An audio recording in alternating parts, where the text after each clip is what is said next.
ভাবি আসলে আমি কি কি ব্যাপার? নদী, তুমি এই সময়? তোমার না এখন স্কুল? আসলে ভাবি আমার লাস্ট ক্লাসটা আজকে হয় নাই তো, তাই বাসা চলে আসছি। কিন্তু উনি কে? ও ও ও হচ্ছে যে এসি এসি নষ্ট হয়ে গেছে তো, এসি ঠিক করতে আসছে। এসি? কিন্তু ভাবি এসি তো ভাইয়া 2 দিন আগে ঠিক করলো, তাহলে আবার এসির কি হলো? এই মেয়ে, এত কথা কেন বলতেছো? হ্যাঁ, আমি বলছি, এটাকে বিশ্বাস হচ্ছে না?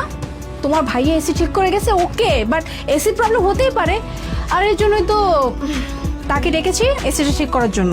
হ্যাঁ ভাবি ঠিক আছে, কিন্তু এই লোকটা এভাবে তোমার সাথে এরকম চিপকে চিপকে দাঁড়ায় আছে কেন?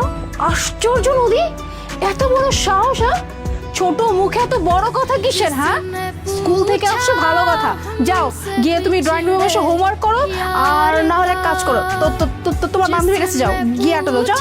কিন্তু ভাবি আমি তো মাত্রই আসলাম। এই, যেটা বলছি সেটা করো, তা না হলে কিন্তু মনে আছে তো তোমার সাথে আমি কি করব? চুপচাপ যা বলবো তাই করবে, যাও গিয়ে হোমওয়ার্ক করো, নাহলে তোমার বান্ধবীর কাছে যাও। আচ্ছা।